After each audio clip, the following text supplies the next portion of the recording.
Invisible Man by H.G. Wells. Chapter 10. Mr. Marvel's Visit to Ipping. After the first gusty panic had spent itself, Ipping became argumentative.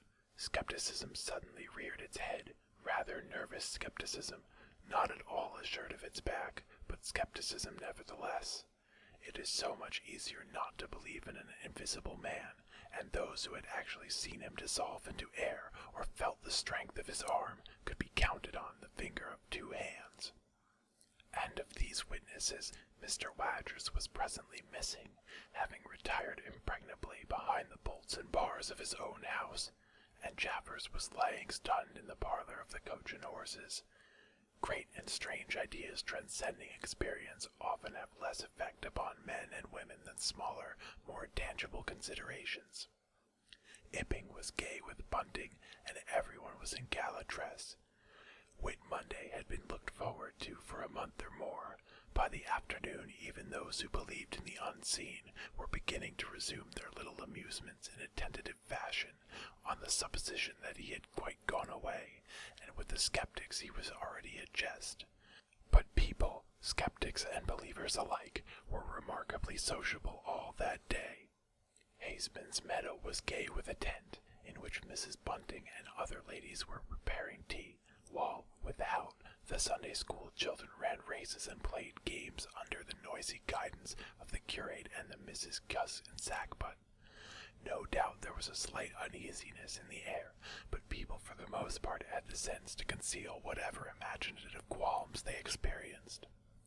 On the village green an inclined strong, down which, clinging the while to a pulley swung handle, one could be hurled violently against a sack at the other end, came in for considerable favor among the adolescent, as also did the swings and the coconut shies.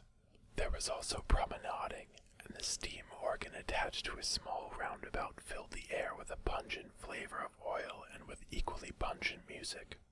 Members of the club, who had attended church in the morning, were splendid in badges of pink and green, and some of the gayer-minded had also adorned their bowler hats with brilliant-colored favors of ribbon.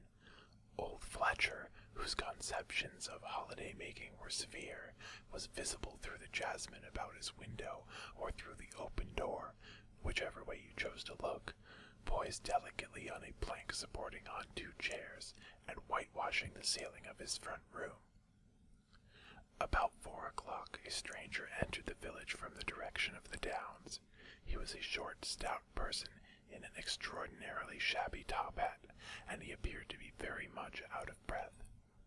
His cheeks were alternately limp and tightly puffed, his mottled face was apprehensive, and he moved with a sort of reluctant alacrity.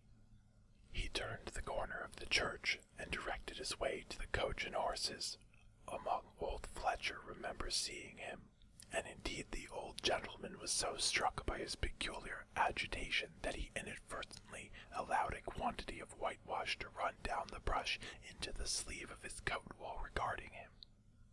This stranger, to the perceptions of the proprietor of the coconut shy, appeared to be talking to himself, and Mr. Huckster remarked the same thing. He stopped at the foot of the Coach and Horses steps, and according to Mr. Huckster, appeared to undergo a severe internal struggle before he could induce himself to enter the house. Finally, he marched up the steps and was seen by Mr. Huckster to turn to the left and open the door of the parlor. Mr. Huckster heard voices from within the room, and from the bar apprising the man of his error. "That room's private," said Hall, and the stranger shut the door clumsily and went into the bar. In the course of a few minutes he reappeared, wiping his lips with the back of his hand with an air of quiet satisfaction that somehow impressed Mr. Huckster as assumed. He stood there looking about him for some moments, and then Mr. Huckster saw him walk in an oddly furtive manner toward the gates of the yard, upon which the parlor window opened. The stranger, after some hesitation, leaned against one of the gate-posts, produced a short clay pipe, and prepared to fill it. His fingers trembled while doing so. He lit it clumsily, and folding his arms began to smoke in a languid attitude, an attitude which his occasional glances up the yard altogether belied.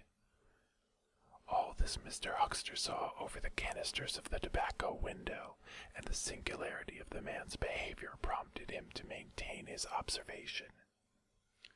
Presently the stranger stood up abruptly and put his pipe in his pocket. Then he vanished into the yard. Forthwith Mr. Huckster, conceiving he was witness of some petty larceny, leapt round his counter and ran out into the road to intercept the thief. As he did so, Mr. Marvel reappeared, his hat askew, a big bundle in his blue tablecloth in one hand, and 3 books tied together, as it proved afterwards with the vicar's braces, in the other. Directly he saw Huckster, he gave a sort of gasp, and turning sharply to the left, began to run.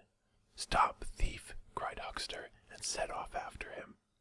Mr. Huckster's sensations were vivid but brief. He saw the man just before him, and spurting briskly for the church corner and the hill road. He saw the village flags and festivities beyond, and a face or so turned toward him. He bawled, "Stop!" again. He had hardly gone 10 strides before his shin was caught in some mysterious fashion, and he was no longer running, but flying with inconceivable rapidity through the air. He saw the ground suddenly close to his face.